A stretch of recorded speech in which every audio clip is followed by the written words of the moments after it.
यानी extra ordinary growth की संभावना लगती है, इसलिए मैं नवी मुंबई आया।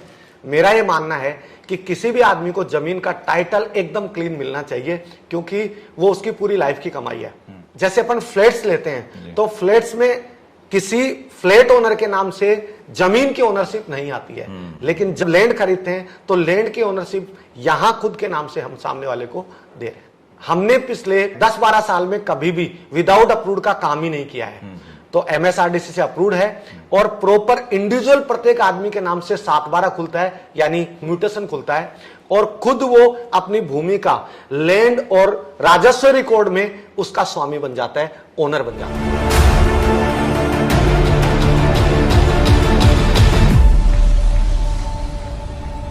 नमस्कार, मैं प्रवीण जाखड़ jdapprove.com में आपका बहुत बहुत स्वागत करता हूं। आज हम लोग नवी मुंबई में हैं और जयपुर से चलकर आए हैं नवी मुंबई में एक ऐसे प्रोजेक्ट के बारे में डिस्कस करने के लिए जो मुंबई के लोगों के लिए अनोखा है, क्योंकि डेवलपर जो हैं वो अनोखे हैं और उनका जो काम है राजस्थान में वो बोलता है। राजस्थान में जितने भी टाउनशिप डेवलपमेंट करने वाले जितने भी कॉलोनाइजर हैं, उन सब डेवलपर्स में से अगर हम लोग कहें कि सब सर्वश्रेष्ठ काम किसका है, तो वो हमारे साथ आज बैठे हुए हैं रियासत ग्रुप के मैनेजिंग डायरेक्टर सुमेर सिंह सैनी जी। सुमेर जी, बहुत बहुत स्वागत है आपका। जी नमस्कार। सुमेर जी, आज हम लोग आपसे कुछ बातचीत करना चाह रहे हैं, क्योंकि हमारे जो दर्शक हैं वो देश में भी हैं, विदेश में भी हैं, बहुत सारे एनआरआईज हैं जो इंडिया में इन्वेस्ट करना चाहते हैं, लेकिन उनको चाहिए कि सुलझे हुए लोग हों जो प्रॉपर्टीज डेवलप कर रहे हैं, सुलझी हुई प्रॉपर्टीज हों, लीगली कोई चैलेंज नहीं हो, अच्छे एरियाज में डेवलप की जाए।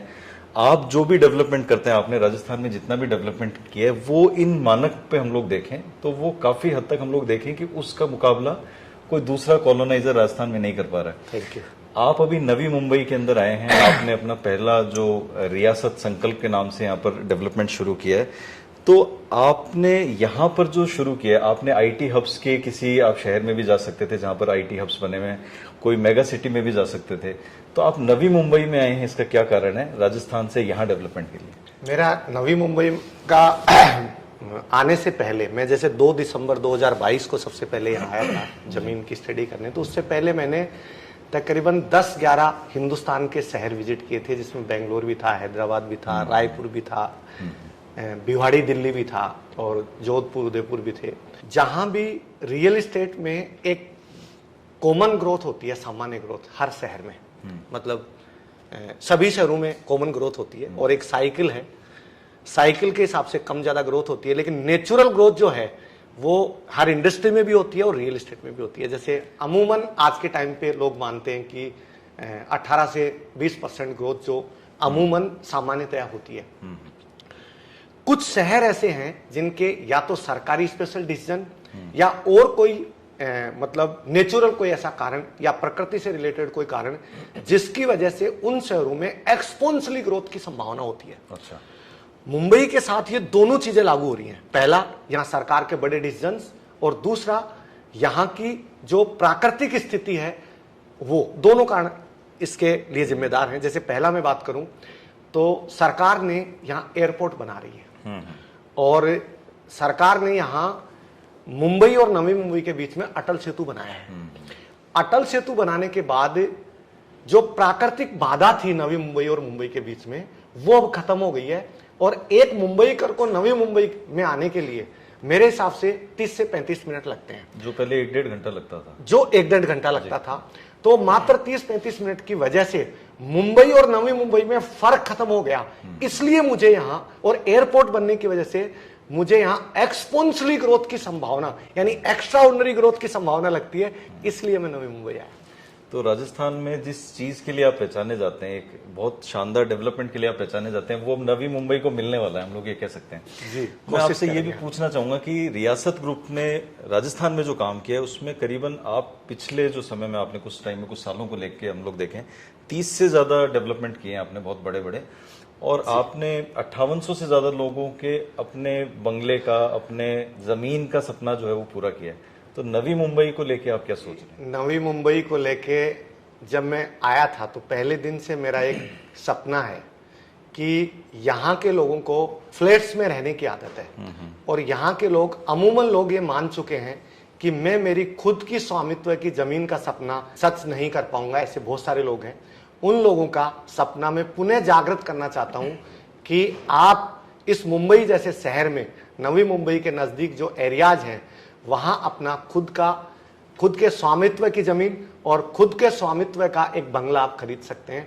ये मैं सपना उनको देना चाहता हूं। लेकिन यहाँ के जो लोग हैं महाराष्ट्र में जो हैं, वो हीरानंदानी के पास जाएंगे या दूसरे गोदरेज के पास जाएंगे। आप यहाँ क्या देने वाले हैं कि लोग आपके पास आएंगे? बड़े बड़े ग्रुप हैं महाराष्ट्र में, मुंबई में बहुत बड़े बड़े ग्रुप। आप बिल्कुल सही कह रहे हो कि मुंबई को देखते हुए हमारा काम अभी शुरू ही हुआ है जी। और मुंबई को देखते हुए हमने कोई काम यहाँ किया भी नहीं है। हमारा पहला प्रोजेक्ट है रियासत संकल्प। लेकिन मुझे ऐसा लगता है कि जयपुर में हमने भी कम काम नहीं किया है। जयपुर में हमारा इंटायर जो गोकुल कृपा ग्रुप है, उसमें 125 से ज्यादा प्रोजेक्ट हमने किए हैं और अकेले रियासत ने पिछले 3 साल में, आपने जैसे बताया, 30+ प्रोजेक्ट किए हैं। और वहाँ का डेवलपमेंट और वहाँ का लीगल टाइटल और वहाँ का जो ब्रांड नेम है, मुझे ऐसा नहीं लगता कि हमारा भी ठीक ठाक है। तो इसलिए जब टाउनशिप में हम वहाँ अच्छा कर सकते हैं तो यहाँ क्यों नहीं अच्छा करेंगे, यहाँ उससे भी बेहतर करेंगे, क्योंकि ये तो मुंबई है। यहाँ मैं आपको एक चीज बताना चाहूंगा, क्योंकि आप दूर भी बैठे हो सकते हैं, विदेश में बैठ के भी इस समय वीडियो देख रहे होंगे। इनका जो राजस्थान में सुमेर जी की कंपनी ने जो एक डेवलपमेंट का कॉन्सेप्ट दिया है, टाउनशिप में पहले क्या होता था कि प्लॉट काट दिए जाते थे और थोड़े दिन बाद वो जंगल जैसे नजर आने लग जाते थे, पेड़ उग जाते थे, सड़कें थी टूट फूट जाती थी। इनके ग्रुप ने एक स्टैंडर्डाइज उसको बनाया है। मतलब आज कोई भी डेवलपर अगर राजस्थान में कॉलोनी काटने की सोचता है, प्लॉटिंग करने की सोचता है, तो उसको एक बड़े कॉम्पिटिटर के तौर पे या उसको उस चैलेंज को फेस करना पड़ेगा जो इन्होंने वहां की जनता को उपलब्ध कराया। यानी उसका कोई मुकाबला नहीं है। ये बहुत ही नोटिस करने वाली बात है। तो यहाँ हम लोग कह सकते हैं कि अब यहाँ के लोगों को भी उस तरह का एक फाइन डेवलपमेंट आप अवेलेबल कराने वाले हैं, उस तरह की वर्किंग आप करने वाले हैं। मैं जब पहली बार नवी मुंबई आया था तो मैं अपने लिए एक ऐसी गेटेड टाउनशिप ढूंढ रहा था जिसमें सेफ्टी और सिक्योरिटी में दिक्कत नहीं हो और सारी सुविधाएं हो। हाँ। लेकिन मुझे नहीं मिला, क्योंकि यहाँ नवी मुंबई में पूरा जो इस टाइप का कोई कॉन्सेप्ट है नहीं। यहाँ फ्लैट कॉन्सेप्ट है और प्लॉटिंग भी है तो वो पूरी तरह से अनऑर्गेनाइज्ड है, ऑर्गेनाइज्ड प्लॉटिंग कॉन्सेप्ट नहीं है। तो हमने यहाँ मतलब अब जो हम रियासत संकल्प में जो डेवलप कर रहे हैं, ये लगभग 7 फीट की बाउंड्री बना रहे हैं, 4 फीट की वायर फेंसिंग के साथ पूरी तरह से चारों तरफ से गेटेड उसको बना रहे हैं। और एक आदमी को रहने के लिए जो बेसिक सुविधाएं चाहिए, जैसे सीमेंट कंक्रीट की रोड बना रहे हैं, क्योंकि यहाँ बारिश में रोडें और कोई रेनोट बनाएंगे तो टूट जाती है, पहाड़ी एरिया है और बारिश भी बहुत ज्यादा होती है, इसलिए पूरी तरह से सीमेंट कंक्रीट की रोड बना रहे हैं और प्रॉपर वाटर हार्वेस्टिंग का विशेष ध्यान रख रहे हैं।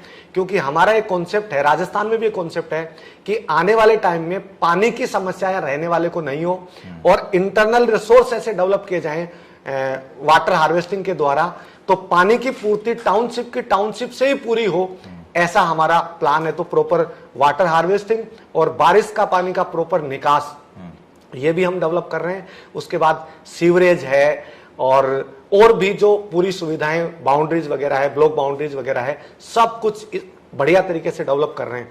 और हमारा ये ध्येय है कि पेड़ जो है प्रकृति में हरियाली पूरी तरह से बने रहे। जैसे हमने राजस्थान में पिछले साल 1 लाख पेड़ पौधे एक साथ लगाए थे, तो वैसे हमारा ये ध्येय है कि कोई भी टाउनशिप में पेड़ पौधों की कमी नहीं रहे।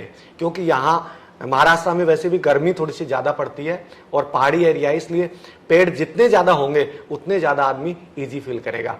तो बेसिक डेवलपमेंट हम पूरी तरह से करके दे रहे हैं। साथ में एक आदमी को रहने के लिए और एक लग्जरी फील करने के लिए जो चाहिए होता है, वो स्विमिंग पूल भी बना रहे हैं और कम्युनिटी हॉल भी बना रहे हैं और मंदिर भी बना रहे हैं और साथ ही जैन मंदिर भी बना रहे हैं। तो ये सारी जो सुविधाएं स्पेशली जो हम दे सकते हैं वो पूरी तरह से उपलब्ध दे रहे हैं। प्लॉट लेना, उसमें बंगला बनाना या विला बनाना और खुद का घर बनाना एक बहुत बड़ा सपना होता है एक आम आदमी के जीवन का। आम हो खास हो, हर आदमी एक बंगले का सपना तो उसका परिवार देखता ही देखता है। लेकिन यहाँ मैं पूछना चाह रहा हूँ कि आप लीगल मसलों को लेकर क्या कहना चाहेंगे, क्योंकि मुंबई का आदमी जो है लीगल चीजें बड़ी अच्छे से देखता है। तो यहाँ पर कानूनी चीजें जिनमें आप लोगों का काम बड़ा क्लीन है, जो राजस्थान में आप लोग करते हैं, यहाँ पर आप कानूनी मसलों पर क्या कहना चाहेंगे जमीन के मामले में जो आप दे रहे हैं? आपने जैसा कि राजस्थान में देखा है, आपने जितनी भी टाउनशिप है, चाहे इंटायर गोकुल कृपा ले लो, चाहे रियासत ले लो, सारी जो भी टाउनशिप है उसमें लीगल टाइटल बिल्कुल क्लीन रखते हैं जी। मुझे ऐसा लगता है कि एक आदमी 50-55 लाख रुपए देता है मतलब हमारे यहाँ बेसिक इकाई जो भी है, तो वो जो पैसा देता है या तो उसको अपन ने 50 लाख रुपए की चीज दी है या 50 रुपए की भी नहीं दी है। क्योंकि दुनिया बाजार में अपन दूसरी चीज खरीदते हैं तो उसकी कीमत 10-20% कम हो सकती है, यदि वो खराब है तो, या कमजोर है तो 50% हो सकती है। रियल एस्टेट में तो या दो ही चीजें होती हैं, या तो वो चीज 50 लाख की है या कागज स्ट्रॉन्ग नहीं है तो 50 रुपए की भी नहीं है।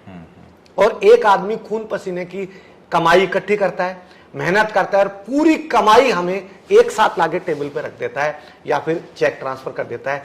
ऐसी स्थिति में मेरा ये मानना है कि किसी भी आदमी को जमीन का टाइटल एकदम क्लीन मिलना चाहिए, क्योंकि वो उसकी पूरी लाइफ की कमाई है।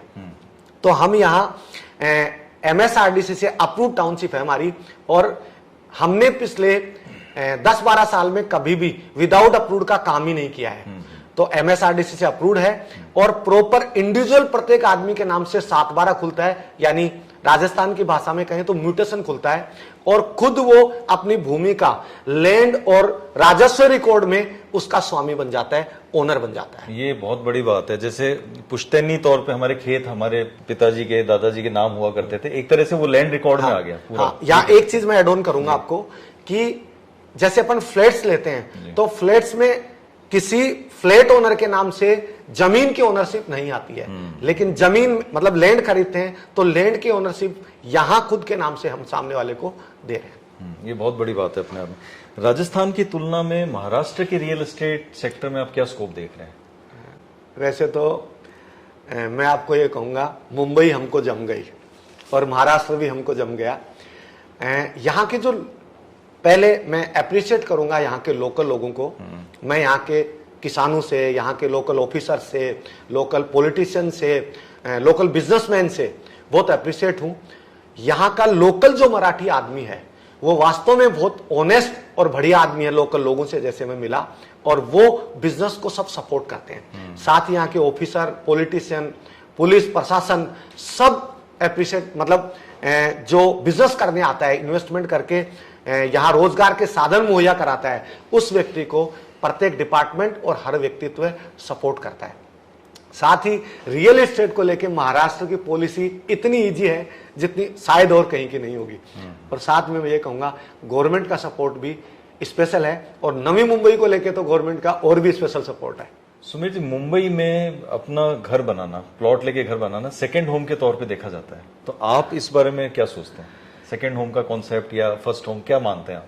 एक्चुअली मैं 2019 से मुंबई आता हूँ। अच्छा। और मैंने देखा है कि यहाँ मुंबई से बाहर कोई भी आदमी घर लेता है तो घर का मतलब फ्लैट है, यहाँ घर का मतलब मैक्सिमम फ्लैट है।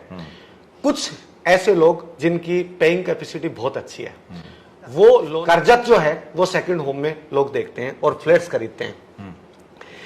मेरा ये मानना है कि जहां अपना रियासत संकल्प प्रोजेक्ट है वहां से हमारा लोधावन का जो लोअर प्रेल में ऑफिस है, वहां से मुझे 1 घंटा लगता है जाने में और 1 घंटा आने में लगता है। और मेरा ये मानना है कि मुंबई कर को 1 घंटा सफर करने की आदत है। मुंबई कर कोई भी आदमी है उसको लोकल ट्रेन में 1 घंटा सफर करने की आदत जरूर है। तो यहां से एक तो जो अटल सेतु बना है, उस अटल सेतु के बाद कोई आदमी 1 घंटे में लोअर प्रेल जा सकता है। साथ ही यहाँ की लोकल ट्रेन की जो लाइन बन रही है और जो अभी चालू होने वाली है, वो लोकल ट्रेन चालू होने के बाद मुझे ऐसा लगता है कि एक आदमी सुबह अपने काम करने के लिए मुंबई जाएगा और शाम को वापस आएगा। तो ऐसी स्थिति में मैं रियासत संकल्प को पूरी तरह से फर्स्ट होम के रूप में देखता हूं। और रियासत संकल्प और इसके आसपास के जितने भी एरिया हैं जहां, और साथ ही मैं एक चीज और बोलूंगा, ये तो मैं मुंबई कर्स के लिए बोल रहा हूं कि इसको फर्स्ट होम के रूप में देखा जाता है। बाकी सरकार की जो महा मुंबई और नवी मुंबई को लेकर जो प्लानिंग है उसको देखते हुए तो ये फर्स्ट होम है ही है, क्योंकि यहाँ जैसे जैसे रोजगार के साधन डेवलप होंगे, जैनपेटी में इंडस्ट्रियल एरिया या लॉजिस्टिक्स डेवलप होंगे, खारघर या नेरुल जैसी जगह पे जो आईटी के हब्स डेवलप हो रहे हैं, या मान लीजिए सरकार ने कोई और बेहतर महा मुंबई के लिए जो प्लानिंग की है, इसको देखते हुए 100% मैं कह सकता हूं आने वाले टाइम में यह फर्स्ट होम ही बनेगा। मेरे को आपसे बातचीत करते करते एक चीज आई दिमाग में, ये जो आपकी रेट है, जिस रेट में आप यहाँ पर दे रहे हैं, यहाँ पर बड़े बड़े ग्रुप्स बगल में है, रिलायंस भी हम लोगों ने देखा, हीरा नंदानी के प्रोजेक्ट्स भी हैं और भी प्रोजेक्ट्स हैं, आपकी रेटें बड़ी कंपेटेबल है, मतलब वो उनकी रेटें और आपकी रेटों में फर्क है। आप बहुत ही हम लोग कहें तो रीजनेबल रेट में दे रहे हैं। इस रेट में हमारे जयपुर में प्लॉट आता है, हम लोग ये कह सकते हैं, उस रेट में आप मुंबई में ऐसी जगह पर दे रहे हैं जहां पर इतनी आबादी है, इतनी बढ़िया कॉलोनी है, क्या कहना चाहेंगे? एक्चुअली इसका कारण क्या है कि हम और लोगों के बेहतर रेट क्यों दे पाते हैं, और लोगों से कम रेटों में क्यों दे पाते हैं। तो एक प्रोजेक्ट जो टाउनशिप डेवलपमेंट का आता है, उसमें मुंबई में नॉर्मली पैटर्न है कि इंफ्रास्ट्रक्चर डेवलप करने में भी 2 से 3 साल लग जाते हैं। हम लोग कोशिश करते हैं कि 6 महीने में डेवलप हो जाए, तो समय से पहले हमारा डेवलपमेंट हो जाता है। और सेलिंग फास्ट होने की वजह से, टीम वर्क फास्ट होने की वजह से, वो जो साइकिल 3 साल में घूमनी चाहिए वो हमारी 6 महीने में घूम जाती है, 1 साल में घूम जाती है, जिसका फायदा कस्टमर को मिलता है। तो आज हम और बिल्डर्स की तुलना करें और डेवलपर्स की तुलना करें तो हमारी बहुत रेट कम है।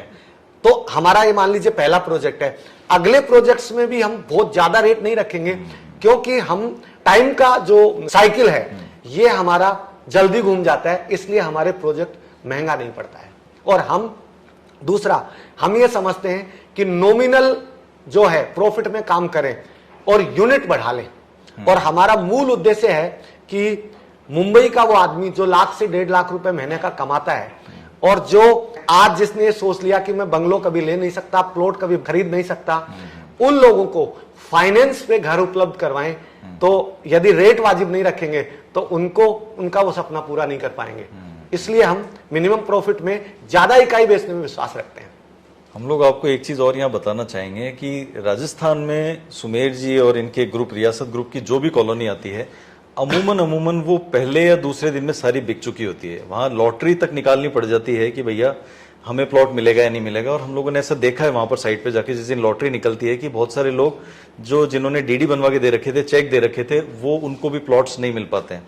तो वो आपके डेवलपमेंट, आपके काम की वजह से, आपके रेट्स की वजह से, जो भी आप फैसिलिटीज दे रहे हैं, उनका बेनिफिट कस्टमर को मिलता है, जो एक आकर्षण भी है आपके ग्रुप से जुड़ने का। इसका एक कारण है, एक्चुअली मैं आपको बताऊं, रियल इस्टेट एक ऐसा सब्जेक्ट है जिसमें एक आदमी की मैक्सिमम कमाई चली जाती है, और मैक्सिमम कमाई इन्वेस्ट होती है, पूरी लाइफ की जो खून पसीने की कमाई इन्वेस्ट होती है। इसलिए वो आदमी डरता है। और दूसरी बात, बहुत जगह ऐसा हुआ कि कुछ पैसा लोगों ने दिया और वो पैसा किसी न किसी रूप में डूब गया।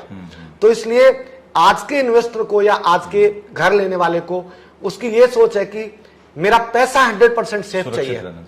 और पिछले 12 साल में हमने गोकुल कृपा के रूप में, या पिछले 3 साल में रियासत के रूप में, हमने जयपुर में सामने वाले को जो कमिटमेंट किया उसको ऑन टाइम पे डिलीवरी दी, और लीगल और टाइटल एकदम क्लीन दिया। तो लोग हम पे इतना भरोसा करने लग गए कि जिस दिन हम प्रोजेक्ट लाते हैं वो रातों रात खरीद लेते हैं। बिल्कुल, ये हम लोग जयपुर में डेफिनेटली देख रहे हैं। एक चीज मैं आपसे एक आखिरी सवाल करना चाहूंगा। हमारे जो दर्शक हैं, एनआरआईज बहुत सारे हैं, वो हम लोग जो सजेशंस देते हैं वो वहां पे प्रॉपर्टीज भी खरीदते हैं, और हम लोग वही सजेशन देते हैं जो बिल्कुल क्लीन प्रॉपर्टीज होती हैं, या जो उनके ओनर्स की एक अच्छी मंशा वाले ओनर्स जो होते हैं कंपनियों के, उनसे ही हम लोग बातचीत और इस तरह की चीजें लेकर आते हैं। आप हमारे दर्शकों के क्या मैसेज देना चाह रहे हैं? वो यहाँ भी रहते हैं और एनआरआईज भी हैं, सबके लिए क्या मैसेज देना चाहेंगे? एक्चुअली मैं बताऊं, मैं तो आजकल नींद में भी एक चीज सोचता हूं।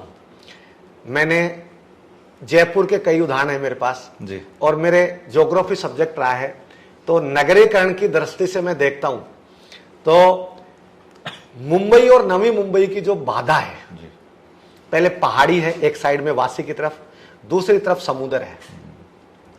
ये मुंबई और नवी मुंबई को मिलने की बाधा थी, पूरी तरह से प्राकृतिक बाधा, और इस प्राकृतिक बाधा को अटल सेतु ने पूरी तरह से कंप्लीट कर दिया। और अब महाराष्ट्र गवर्नमेंट मुंबई को लेकर समझने लग गई कि नवी मुंबई के अलावा गवर्नमेंट के पास मुंबई के लोड कम करने का और कोई उपाय नहीं है। एक्सपेंशन का पोटेंशियल नवी मुंबई के पहाड़ों के अलावा और कहीं है ही नहीं। ठीक है, तो ऐसी स्थिति में मुझे ऐसा लगता है कि जैसे किसी जमाने में हैदराबाद के बाद हाईटेक सिटी उससे बेहतर बना, और दिल्ली के बाद जो गुड़गांव है वो आज की डेट में दिल्ली से महंगा है। और मुझे ऐसा लगता है, मैं तो रात को सपने देखता हूं कि आने वाले टाइम में मुंबई से महंगा और मुंबई से ज्यादा रेटों में नवी मुंबई में प्लॉट मिलेगा 5, 7, 10 साल में, ऐसा मेरा अनुमान है। तो मैं ये बोलूंगा जो भी आदमी इन्वेस्टमेंट करना चाहता है, हिंदुस्तान के 10-11 शहरों की स्टडी करने के बाद ये बोल रहा हूं कि नवी मुंबई आज की डेट में इन्वेस्टमेंट के लिए सबसे बेस्ट है। ये बात तब कह रहे हैं जब इन्होंने करोड़ों स्क्वायर फीट जमीन बेच चुके हैं राजस्थान में, और एक ब्रांड है, मतलब बहुत बड़ा ब्रांड बनने के बाद में आज अनुभव से ये बात बोल रहे हैं। तो हम लोग ऐसी मुलाकातें आपसे करवाते रहेंगे। आज हम लोग इस स्पेशल इंटरव्यू के लिए जयपुर से नवी मुंबई आए थे, जब हमें पता चला कि इनका प्रोजेक्ट यहाँ पर है, और बहुत सलीके से, एक बहुत ऑर्गेनाइज तरीके से एक यहाँ पर टाउनशिप इन्होंने लॉन्च किया। अगले वीडियो में हम लोग फिर ऐसी मुलाकातें कराएंगे। तब तक के लिए नमस्कार जी, धन्यवाद।